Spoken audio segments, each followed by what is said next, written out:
রাত তখন গভীর, চারদিকে ঘুটঘুটে অন্ধকার আর নিস্তব্ধতা। বাড়িতে মানেই অন্য একটি ঘরে ঘুমাচ্ছিল বোন। 15 বছর বয়সী অষ্টম শ্রেণীর ওই স্কুল ছাত্রী হয়তো স্বপ্নেও ভাবেনি রাতের এই নীরবতা ভেঙে তার জীবনে নেমে আসবে এক ভয়াবহ দুঃস্বপ্ন।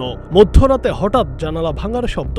কিছু বুঝে ওঠার আগেই তার উপর ছাপিয়ে পড়ে পরিচিত কয়েকজন। পৈশাচিক এই ঘটনাটি ঘটেছে ফরিদপুরের সদরপুর উপজেলার ভাসানচর এলাকায়। রাত আনুমানিক 1টা। দরজা জানালা ভেঙে কয়েকজন যুবক ঘরে প্রবেশ করে। ঘুমন্ত কিশোরী কিছু বুঝে ওঠার আগেই জোরপূর্বক তাকে তুলে নিয়ে যায় তারা। অন্ধকারের বুক চিরে মেয়েটিকে টেনে হিঁচড়ে নিয়ে যাওয়া হয় এক নির্জন স্থানে। সেখানেই অষ্টম শ্রেণীর এই কিশোরীর ওপর চালানো হয় সংঘবদ্ধ নির্যাতন। নির্মম এই নির্যাতন সইতে না পেরে এক পর্যায়ে জ্ঞান হারিয়ে ফেলে মেয়েটি। অচেতন অবস্থায় তাকে বাড়ির পাশেই ছুঁড়ে ফেলে অন্ধকারে মিলিয়ে যায় পাষণ্ডরা।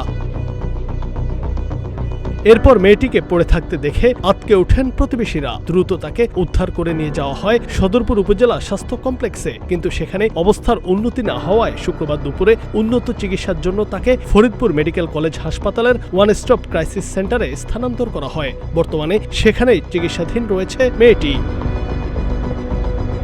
হাসপাতালের বারান্দায় ডুকরে কাঁদছেন মেয়েটির খালা। সেই রাতের বর্ণনা দিতে গিয়ে তিনি বলেন, বাড়িতে আমার 2 ভাগ্নি একা ছিল, 2 বোন 2 রুমে ঘুমাচ্ছিল। এই সুযোগে ওরা আমার মেয়েটার সর্বনাশ করলো। মেয়েটি অপরাধী কয়েকজনকে চিনতে পেরেছে, তারা সবাই তার প্রতিবেশী। ঘটনার ভয়াবহতা শুনে নড়ে চড়ে বসেছে প্রশাসন। সদরপুর থানার ভারপ্রাপ্ত কর্মকর্তা ঘটনার সত্যতা নিশ্চিত করেছেন। Junaid Ahmed, green TV digital.